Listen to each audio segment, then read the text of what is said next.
Okay, hello and welcome to SIG scheduling meeting. This meeting is recorded and will be uploaded to public internet, so watch what you're saying. Let's go to our agenda. I have a few updates for you folks. Again, if you didn't attend last week's meeting, I said that we are going to have a contributor summit session at KubeCon. So we're gonna meet there, and it's an opportunity for you folks to meet new contributors, or if you are a new contributor, it's an opportunity for you to go and see some of the veteran contributors and learn from them. We are gonna also have a couple of demos. I know that Ravi is gonna have a demo on Descheduler. Klaus may have a demo of KubeBatch or some other projects that he's working on. If you have other projects that you want to demo at the Contributors Summit, please let me know. We can arrange that. The Contributors Summit is going to be like a half day, and we are still waiting for the final decisions on those. I don't know how many other SIGs are going to have contributors, are going to have sessions in the Contributors Summit. So we are still waiting for the room assignment and all, but hopefully everything will be fine. That's one thing. Ravi, do you have any further updates for what you want to do at the Contributor Summit session? Yeah, so one thing that Intel guys are working on is usage-based scheduling. Like how can we use custom metrics while making scheduling decisions? And they want to use Extender. They have a working demo, but they want to present either in Contributor Summit or in one of our SIG meetings. That's one thing. And they also have an integration with Descheduler. So that's something that I'm interested in. So those two are the... So you know that Intel folks also want to have a demo there at the Contributor Summit? Yeah, so they have mentioned it to me, but probably during the next meeting, I will ask them to present in the SIG scheduling meeting, so that they'll have a clear picture on what they can present and what they cannot. Hi, Ravi. It's Swati here. Swati has joined. Yeah, so I'm from Intel. Hi, Ravi as well. So as Ravi just mentioned, so we have an implementation which kind of started with usage-based scheduling, and we are trying to use metrics for influencing scheduling decisions, and we have an integration with Descheduler as well, and we were kind of interested to showcase it either in one of the SIG meetings here or even in KubeCon. It can do both, actually. Yeah, okay. Yeah, absolutely. So at KubeCon, as far as I know, our session is going to be like a half day. So presumably we have about like 3-4 hours at least to meet and greet with the new contributors and have demos. So we have at least 3 demos as far as I know so far. Or if you and Ravi want to have like a joint demo, then it's going to be like 2 demos. So anyway, I think we have enough time for all these demos, and even have more if other people are interested. So yeah, sure, absolutely. I would encourage you to showcase your projects at the Contributor Summit. That's a great venue for attracting new contributors, and I think you should definitely do that. Oh, thanks. Yeah, sure. Bobby, I have a related question, but when you are talking about scheduling framework, say if you're talking about it in this meeting, I have some questions around like how to use Extender and all that with the existing framework. I see. But we can defer the discussion. I didn't have any particular item on this, but sure, if you have any questions about that, go ahead and ask. Okay. Yes. Yes. So is the extender still pretty much going to be the same, especially using HTTP, or do we have any plans of? I remember you talking about, like, I think this was some time ago, but we had thought of using plugins that could be compiled into scheduler binary, but I think we have moved away from it. Like, is the plan coming back, or how is the future going to be? The framework, basically the current framework is exactly like that. So all these plugins are going to be compiled into the binary. the way that it works is different than the current scheduler. So what we have done is that in the code, we are going to have better isolation of code. So your new plugins do not need to be merged into existing files. They can be in a separate directory that you can copy to the code base and compile. This removes most of the burden of rebasing your code with the head of the repo. That's one option. Jonathan also had a pretty good proposal. Basically, updated our framework proposal and added a section on vendoring in the whole scheduler code and adding your own plugins.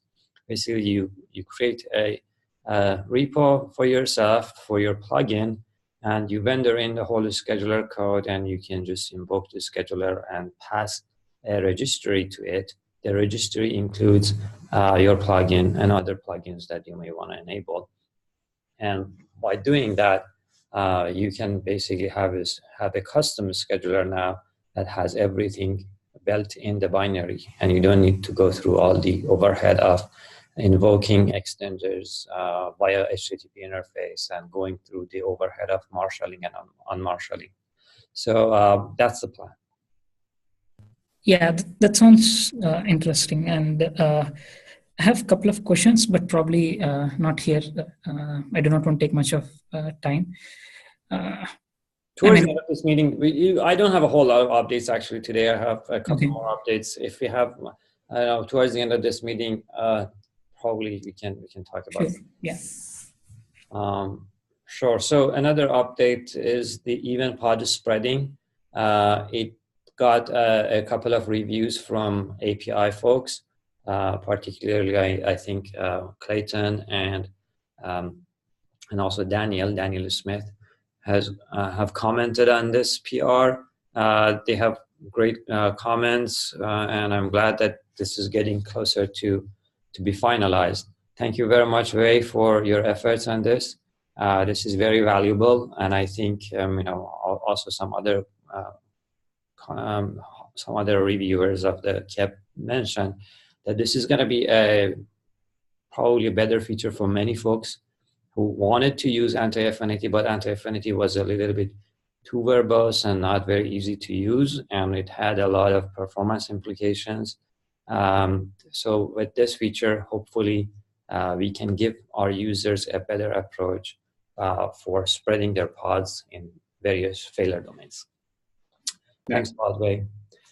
Also thank you, Bobby, for the for the reviews. Back and forth. Yeah. This is a complex feature. Definitely, we need to put a lot of thinking behind the design. Otherwise, we may run into issues in the future, and we may need to have another feature that is very similar but is slightly different. So it's better to think about it carefully right now instead of moving forward quickly. All right, and also I would like to thank Ray again for one important improvement to affinity.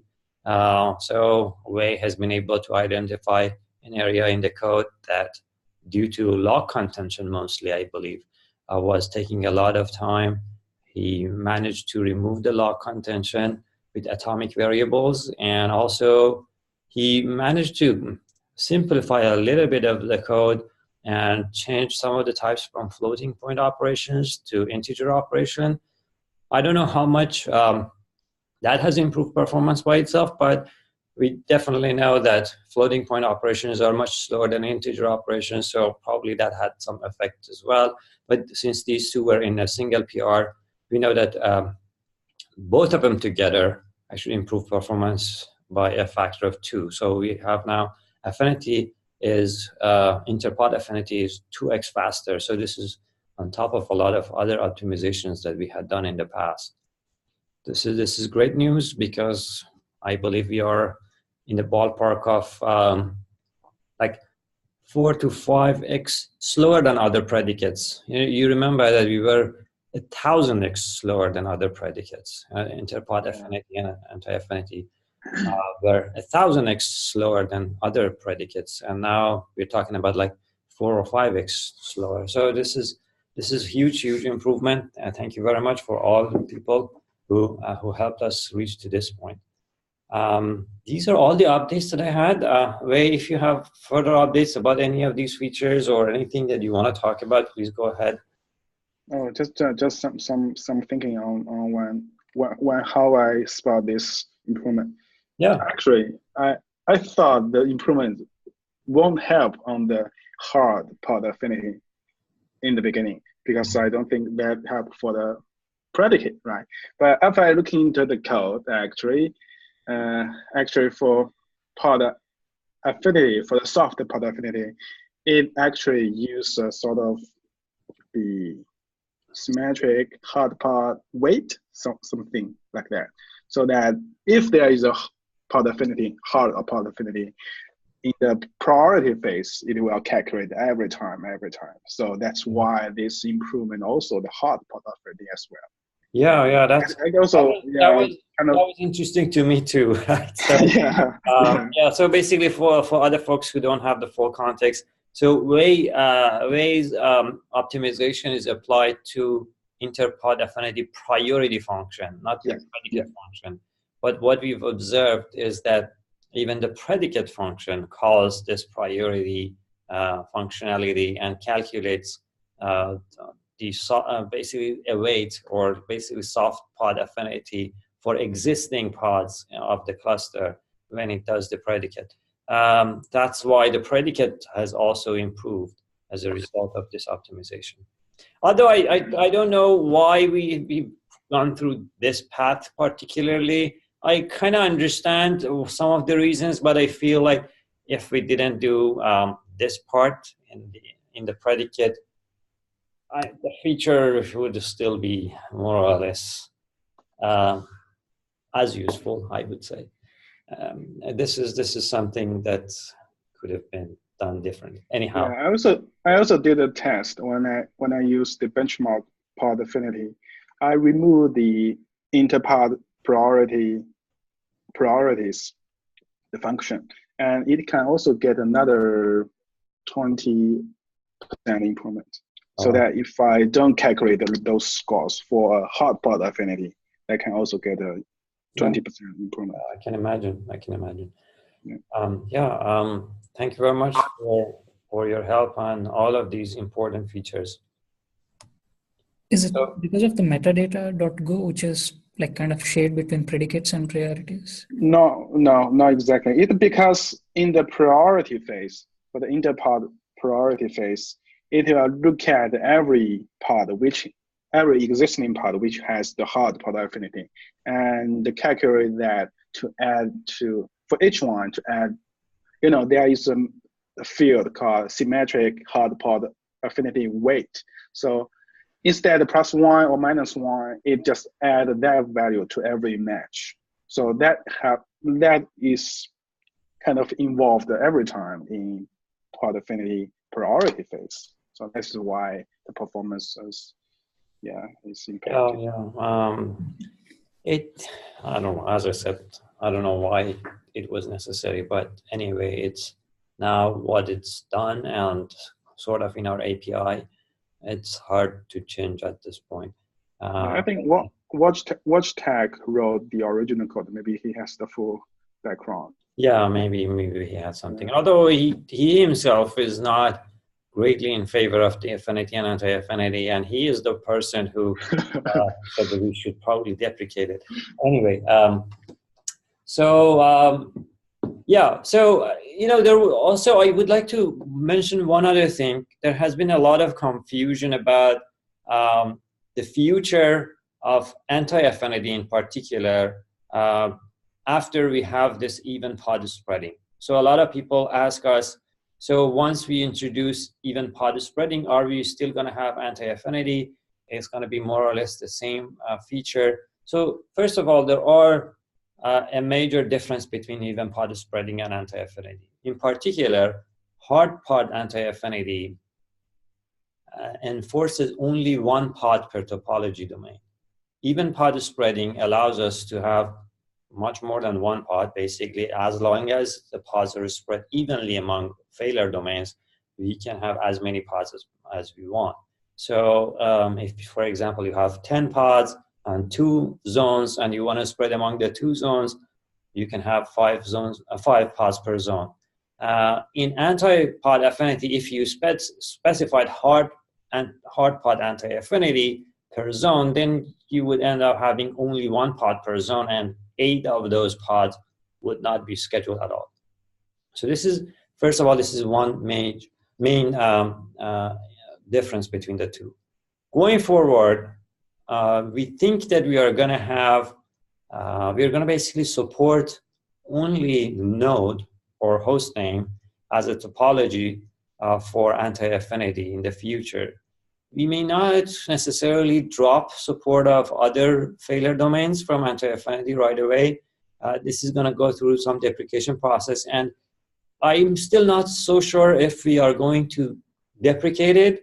That was my initial thinking, but now that I think about it, if we find a better mechanism, let's say having like a slow path, fast path implementation in the code, if we can find a good implementation for a slow path and a fast path, we may actually go with this approach, basically make host name a fast path and tell our users use host name only for anti-affinity if you want to use that feature. And if you use anything other than host name, then you're going to end up having a much slower scheduler. But you still can do it if you, for example, run a small cluster and don't care as much about performance, and for some reason you strongly feel you need to have anti-affinity in a failure domain other than just a node name. You can still do it, but be aware that this is going to be slow. So that's one other approach that we can take. But this is still very early stage at this point. I would prefer to first finalize and build even pod spreading, and then go and do a more in-depth analysis of the code and see whether we can have whether we can have a slow path, fast path for the anti-affinity, and then based on the information we obtain there, we can make an informed decision about the future of that feature. All right, these are all the things that I wanted to talk about. I know, Ravi, you have some questions about the framework. If other people have higher priority questions, like their PRs are waiting for a review, or anything important that you want to talk about, please go ahead and tell us.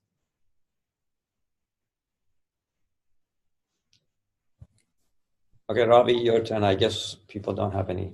Yeah, before I get started with the questions, I have some updates to give. The first thing is in 115, we want to have quota scope selectors, like resource quota scope selectors, moved to beta, because we kind of wanted to allow some critical pods to be used in other namespaces too. Like as of now, the critical pods are restricted to kube system namespace. So we want to move the scope selector to GA probably, because it's already in there. Oh, I'm sorry. Yes, you're right. Yeah, I want to move it to GA. Yeah.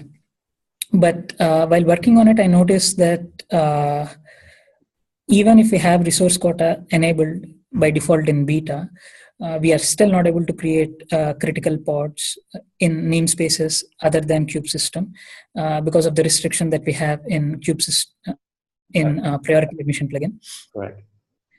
So I wanted to relax that. I have created a PR for it, and I will update that PR with resource quota, a default resource quota, which limits the critical priorities to be created in kube system namespace, and remove the existing code path in priority admission plugin, which restricts the kube system namespace. So that's the plan. Yeah. So as I commented on the PR, please put both of these in a single PR so that we can know what has happened. Yeah.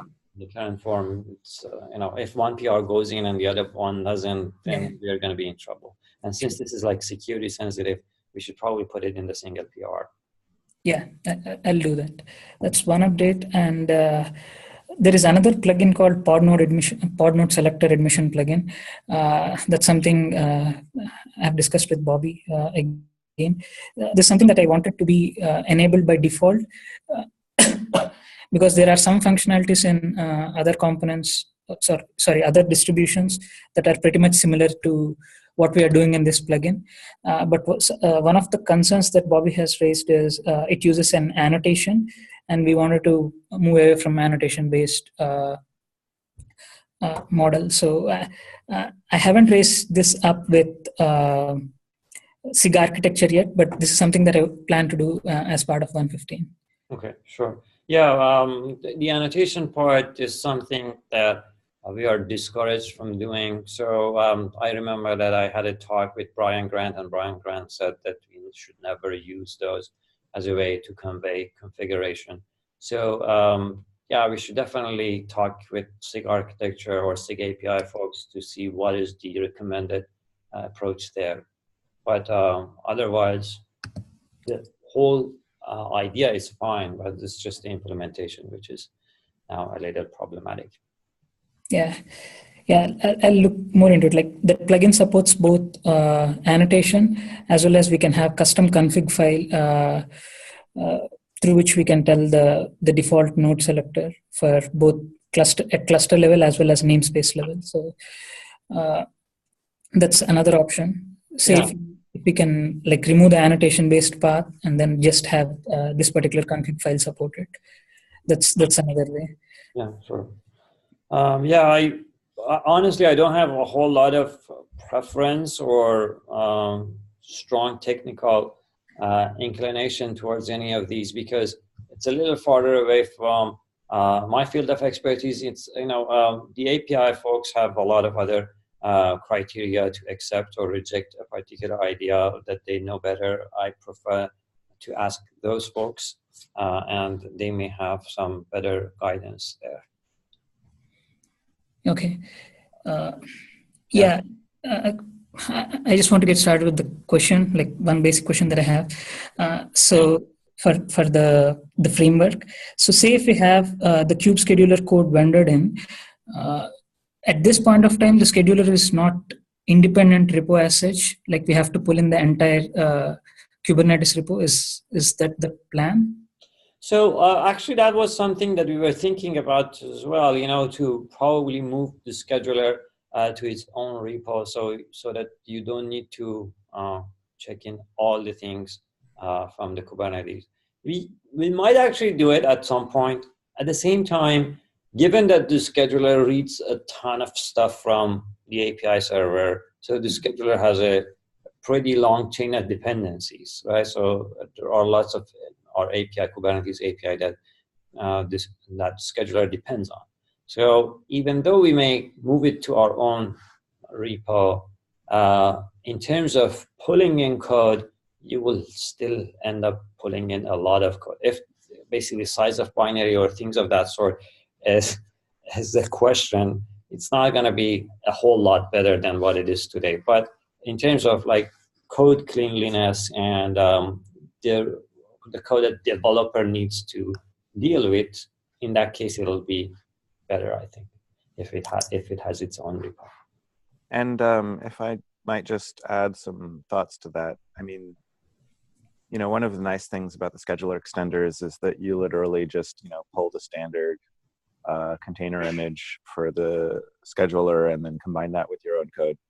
But one of the goals of the scheduling framework is really to, give these plugins access to, say, the scheduler cache. And we want to avoid, network calls and marshalling. So compiling in really becomes the only viable option.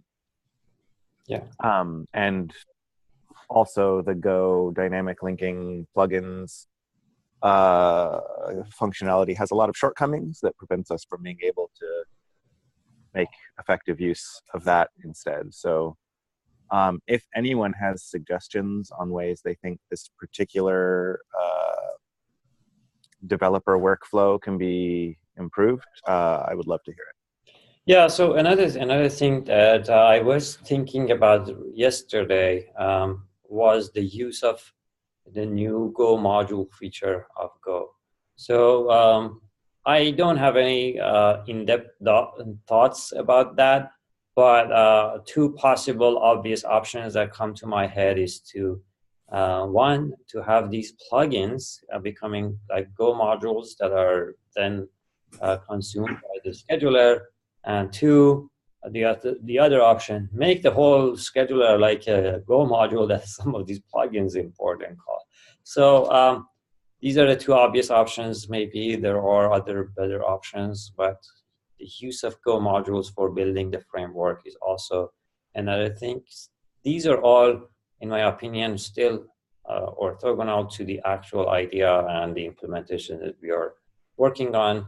I believe and hope that if we decide to go with one of these other approaches, we can relatively easily convert the existing implementation that we are working on into this new Go module thing. Yeah, I mean that makes sense, but at a high level, I would personally prefer to have a single scheduler code, and then in the vendoring directory we can have, or in the vendor directory we can have multiple plugins coming in.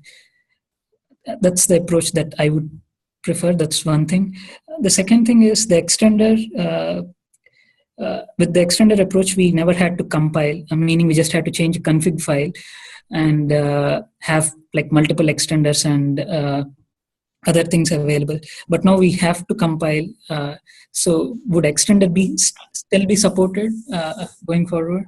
Yes, extenders will be supported. So if you don't want to compile, you can still use extenders. But of course, extenders are not going to be as versatile, and the extension points for extenders are rather limited, right? So we have, like, I believe right now 3 or maybe 4 extension points for extenders, versus for our framework, at least in the proposal, we have many of these extension points. So possibility of building a more flexible plugin, and a plugin that can make changes to various parts of the scheduling with the framework is a lot higher. So you have a lot more flexibility and features if you go with the framework plugins as opposed to the extenders. All right. Yeah, these are all the questions I had. Thank you. Yeah, sure. So we are officially running out of time, but if you have any other questions or comments, you can still share them with us. Yeah, oh, go ahead. Okay, just a random question. So the schedule for the Shanghai KubeCon has come out. I didn't see a scheduling intro or deep dive. So I didn't submit anything. I don't know if other Okay. folks have submitted anything. Yeah, I will. Yeah, maybe mostly possible to go to Shanghai. If we like to give an intro or deep dive, I can give it, or work with Klaus to give it. Yeah. If any of you guys are thinking about attending, please go ahead and submit something to KubeCon Shanghai for the SIG scheduling. I will definitely support you. Okay. And my only comment was that, yes, requiring people to compile their custom scheduler plugins with the scheduler is a real pain. And again, if anyone has ideas on how we can avoid that pain, I would like to hear those ideas. Find us on Slack or on email. Yeah. I don't know if there are that many other better options. Other than, of course, something like webhooks and the extenders that we have. I'm not so sure if there are any better options, at least when it comes to like the API server admission controllers. Those are pretty much the same, right? So they are like compiled in, and then we can enable or disable them in a config file, which is very much similar to the approach that we are taking with the plugins for the scheduler. All right. Thank you very much, all folks, for attending. And this is the end of our meeting. I hope to see some of you guys next week. See ya. Thank you. Bye. Bye. Thank you. Bye. Bye.